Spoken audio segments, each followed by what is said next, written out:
गई योगी की कुंडली।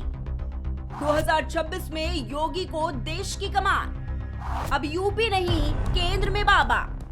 योगी आदित्यनाथ उन गिने चुने नेताओं में हैं जिनको लेकर सिर्फ वर्तमान नहीं बल्कि भविष्य की राजनीति भी बार बार चर्चा करती है। यही वजह है कि ज्योतिषों से लेकर राजनीतिक रणनीतिकारों तक सभी एक सवाल पर ठहर कर सोचते हैं कि क्या योगी आदित्यनाथ का रास्ता केंद्र की सत्ता तक जाता है। और ये बात अब सच साबित हो रही है। योगी आदित्यनाथ अब सिर्फ उत्तर प्रदेश पर ही नहीं बल्कि एक राजा की तरह पूरे देश पर राज करेंगे, इसकी भविष्यवाणी भी हो चुकी है। कई ज्योतिष विश्लेषणों में योगी आदित्यनाथ को सत्ता योग वाला व्यक्तित्व बताया गया है। उनके जीवन में संन्यास, त्याग और कठोर अनुशासन का मेल उन्हें पारंपरिक राजनेताओं से अलग बनाता है। कुछ ज्योतिषों का दावा है कि ऐसे लोग सामान्य समय में नहीं बल्कि निर्णायक दौर में उभरते हैं जब व्यवस्था को सख्ती और स्पष्ट दिशा की जरूरत होती है। ज्योतिषी भाषा में कहा जाता है कि योगी का प्रभाव धीमा लेकिन स्थायी है, यानी उनका राजनीतिक ग्राफ अचानक नहीं बल्कि लगातार ऊपर की ओर जाता है। यही कारण है कि कई भविष्यवाणी करने वाले ये कहते सुने गए हैं कि योगी अभी अपने अंतिम पड़ाव पर नहीं है।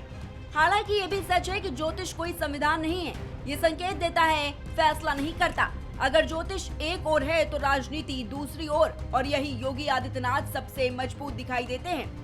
उत्तर प्रदेश जैसे विशाल, जटिल और संवेदनशील राज्य में 2 बार सत्ता में वापसी करना आसान नहीं होता। ये केवल चुनावी जीत नहीं बल्कि नेतृत्व की स्वीकार्यता का संकेत है।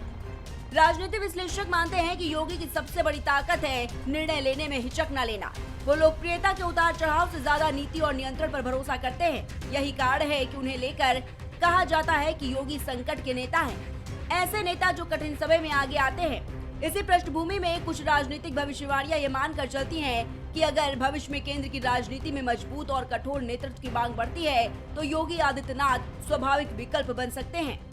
योगी आदित्यनाथ को लेकर भविष्यवाणियां इसलिए भी तेज है क्योंकि वो सत्ता में रहते हुए भी सत्ता के सुखों से दूर दिखाई देते हैं। उनकी छवि मैनेजर की नहीं बल्कि शासक की है। वे समझौते की राजनीति से ज्यादा स्पष्ट रेखा खींचने में विश्वास रखते हैं। इतिहास गवाह है कि भारत में कई बार ऐसे ही व्यक्तित्व अचानक राष्ट्रीय मंच पर केंद्र में आ गए हैं जब हालात ने उन्हें जरूरी बना दिया। हर मजबूत नेता की तरह योगी आदित्यनाथ को लेकर भी विरोध उतना ही तीखा है। आलोचक कहते हैं कि राष्ट्र नेतृत्व के लिए संतुलन और समावेशन जरूरी है, केवल शक्ति काफी नहीं। यही वो बिंदु है जहां भविष्यवाणियां 2 ध्रुवों में बंट जाती हैं। एक वर्ग उन्हें भविष्य का केंद्रीय नेता मानता है तो दूसरा उन्हें केवल एक शक्तिशाली राज्य नेता। लेकिन राजनीति में एक सच्चाई हमेशा कायम रहती है, जिसका नाम लिया जा रहा है वही दौड़ में है।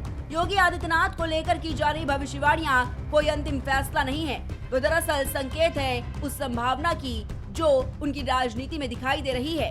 ये कहना गलत होगा कि वो निश्चित रूप से केंद्र जाएंगे, लेकिन ये कहना भी उतना ही गलत होगा कि वो केवल राज्य तक सीमित रहेंगे।